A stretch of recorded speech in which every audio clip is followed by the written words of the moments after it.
Hello, everybody, and thank you for tuning in to the Liberty Report. With me today is Daniel McAdams. Daniel, good to see you today. How are you this morning, Dr. Paul? I'm doing very well. Let's talk about foreign policy a little bit. Idea. We do that on occasion. Last week, we had a program we called A Little Bit of Good News, and we thought things were improving a little bit because Trump had a summit with Putin, even though the neocons went nuts. It was good, and then Putin was invited back, to the White House, which we thought was very good news. Yeah. But it's a good thing we said a little bit of good news, because the next day it looks like the neocons had the upper hand and it got canceled. But today, another little bit of good news, at least moving in the right directions. Hopefully it'll turn out to be something of value. And that has to do with a meeting last week at Doha in Qatar. And, the Taliban met with American State Department officials. They're talking about peace, backing off and maybe ending the war or something like that. Who knows? They didn't come up with a peace treaty or anything like that, but they both, I think they're both exhausted. The war's in, sometimes exhausted. After 17 years, I don't know why the American people didn't get exhausted a long time ago.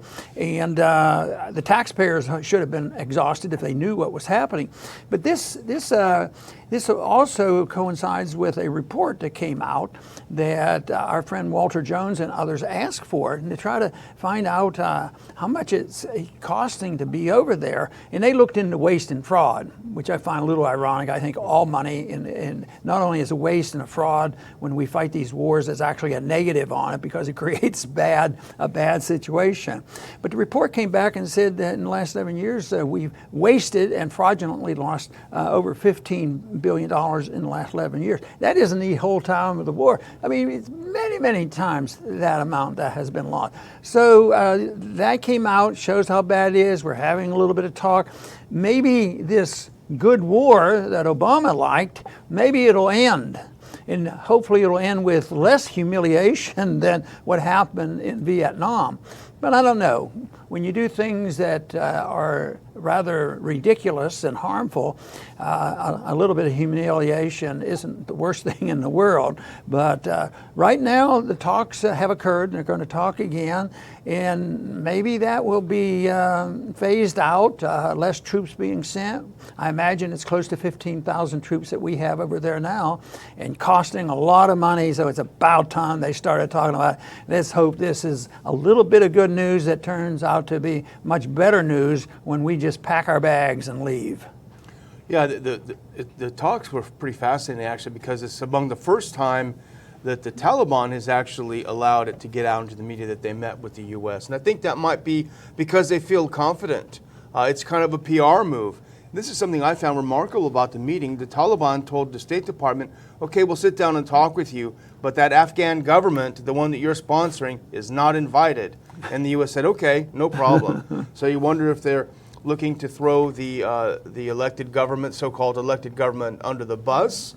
They see the writing on the wall. The Taliban is increasing its influence every year. It controls now half the country, and essentially the other half you could call contested, except for Kabul. But it's very interesting to see that these talks are starting at this point where we had the surge. McMaster and Mattis told Trump, I know your instinct is you want to pull out. You can't do that. We got to keep doing the same thing we've been doing. We'll have success this time. Well, we're quietly backing off of that as well. This is not exactly a peace treaty, and they admit that. It's sort of a fancy ceasefire, because we're not on the verge of saying, well, we're leaving. We're going to be around, and we need a couple bases there, and we want to have a presence. They're still probably thinking about gas pipelines and other things. But the Taliban would be given a reprieve that they could move and secure their efforts in some of the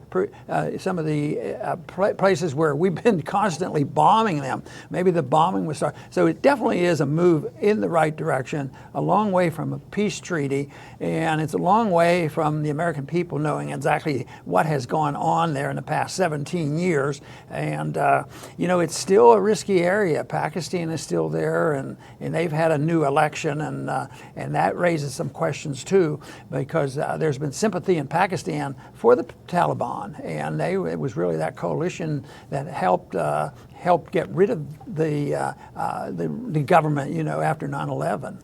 Well, in the first days of the U.S. attack on Afghanistan, a lot of the Taliban just went and cooled their heels. They went into Pakistan and just kind of hid them on the mountains. But you're right, they did have a new election. Imran Khan was newly elected in Pakistan. He's an interesting guy. He comes from a very wealthy family. He's educated at Oxford. He's considered a populist.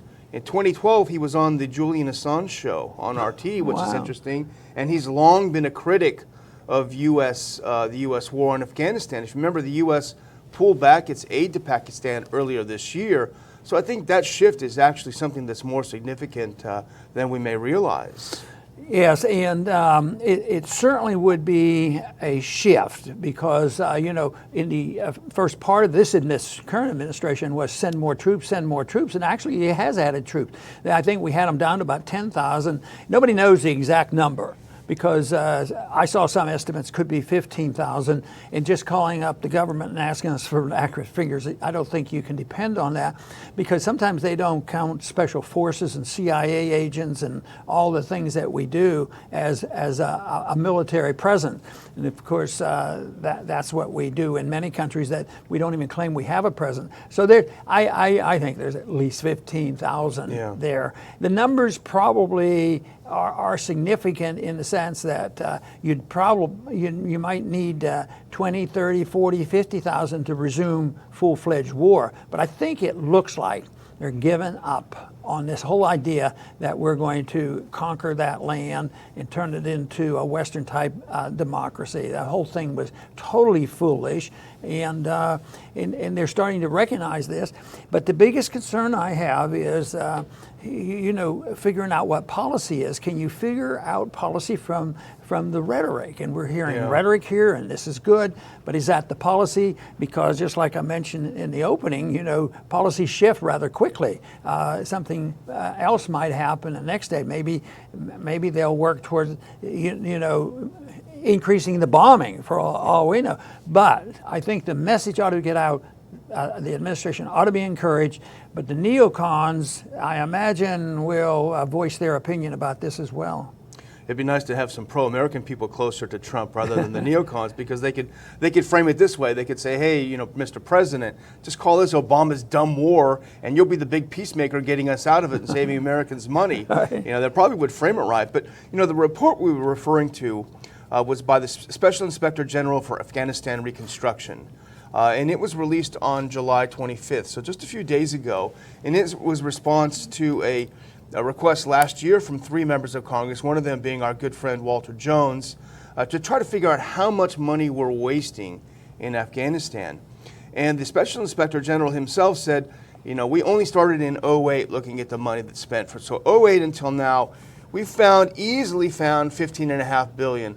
But that's probably just the tip of the iceberg. And this isn't like money to pay for the whole war. This is just wasted money. For example, one of the things, a 145-mile section of a highway was supposed to be built. After 15 years, only 14% of that is finished. Or after 12 years, only 14% of that's finished.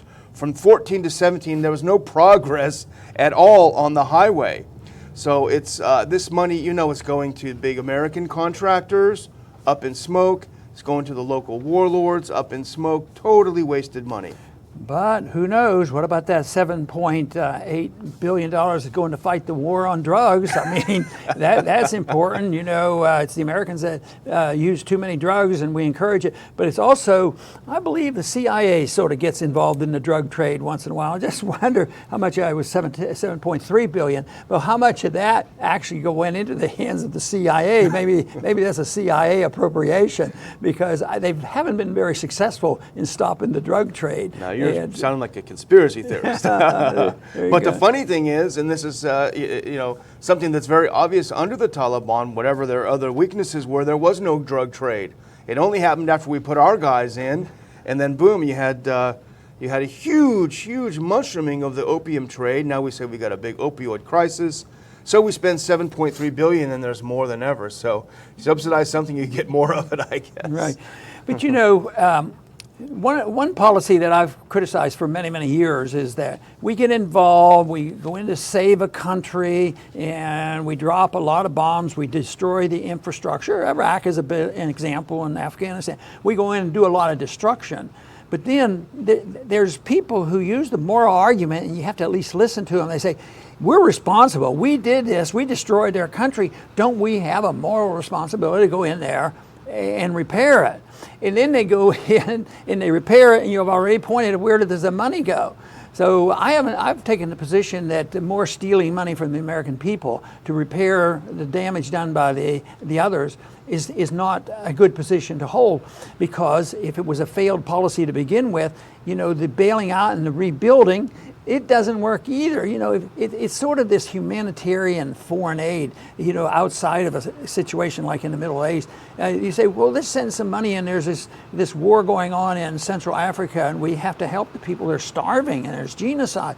But you send the money, you send the food in, and guess what? It gets in the hands of the warlords, and they become weapons. So it really never gets in the right hands. That's why outside interference is the real problem. That's why subtly over the years, as I've understood the Taliban as being different from the Al-Qaeda, they at least had the moral high ground. What we want is just get the foreigners out. Yeah. And that is what the Afghans have done for centuries. We don't want foreigners telling us how to live. We like to have tribal living. We like to live in family quarters, and it's worked before, and I think we need somebody from New York City and Washington, D.C. to tell us our social organizations here. So, but the Taliban has a proper position, whether we like what they do, and are we going to judge their religion, or are we going to judge their social practices. I don't think we should even try. But at least they take a position that, we have to send more suicide bombers to New York City and Washington, D.C. They haven't done that. Yeah, exactly. And the back to the issue of moral responsibility, because it is a tricky one. In a perfect world and under a representative government, there is some sort of strange moral responsibility. But as you point out, even if in a perfect world that money would not be spent right, maybe there should be a little box on your IRS form where if you like these wars overseas, you can check it and you can add another 15 or 20 or 30% onto your tax bill, and then you have a pre-made fund to fix these countries. I would like to put another one at the bottom of our tax return, is if you're unhappy with the way the government spends your taxes, click here. And if you say you don't like it, you don't have to pay. Get it all that back. would end this system pretty fast, because I don't too many people would say, oh yeah, we're pretty happy with the way they spend the money, and it's taxes that bring about civilization. You can't have civilization without taxation. and I think the opposite is the case. We both read an interesting piece again on the Moon of Alabama website, and they talked a lot about this meeting that they had in Qatar.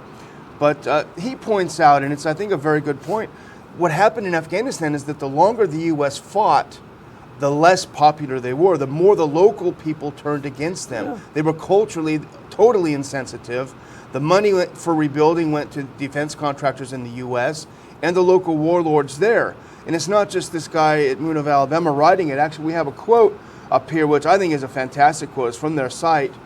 And this is our own Inspector General for Afghanistan Reconstruction, John Sopko. He made this point recently to Voice of America.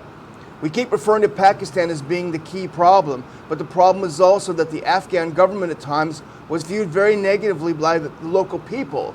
And what you really need is to insert a government that the people support, a government that's not predatory, a government that's not a bunch of lawless warlords.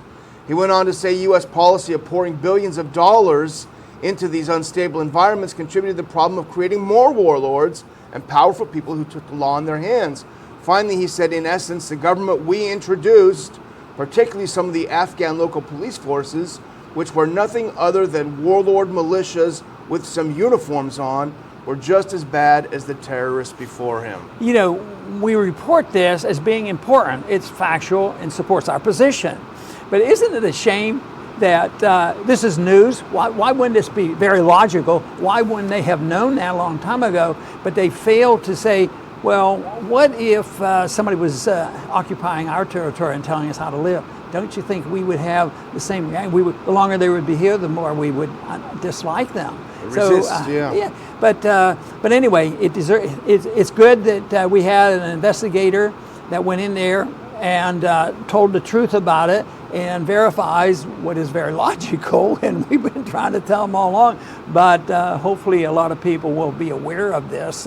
But that, of course, is our job, is to try to get that message out and let people know about what's really going on and why we're keeping our fingers crossed that maybe we've taken a teeny step in the right direction in Afghanistan. Exactly. Let's hope President Trump, listen, just blame it on Obama, blame it on Bush. You're the peacemaker. You're the guy sitting down at the table with everyone. Start pulling troops out, call the war over, let these people run their own countries. One last reminder, you have until midnight tonight to get your early bird tickets for the Ron Paul Institute's August 18th conference in Washington, D.C. There'll still be a few tickets left after that, but the early bird is over tonight at midnight, July 31st at midnight. ronpaulinstitute.org/conference. You can go there to get more info and get your tickets. Very good. I want to thank the viewers for tuning in today. But once again, I would like to emphasize the importance of us thinking about this policy of intervention and why it always backfired. And there's no reason in the world why we can't change this. This has been at least what we pretended to believe in all along. And we are soon running out of money, and as soon as we run out of money, we won't be able to do it anyway. So the sooner the better. But I think this emphasis is very important, that there are now people talking about it, and let's just hope that Trump comes around and sticks to it and continues to move in this direction. But once again, we recognize that some of his advisors aren't exactly the individuals who have prompted him to promote these policies. So let's keep an eye on this and hope that more Americans will make sure they send the message to Washington that non-intervention is a good position in foreign policy, just as non-intervention is good when it comes to our own lives and our own economy. And the less intervention by government in the affairs of the people, the better off we will be and the better chance there will be for peace and prosperity. I want to thank everybody for tuning in today to the Liberty Report. Please come back soon.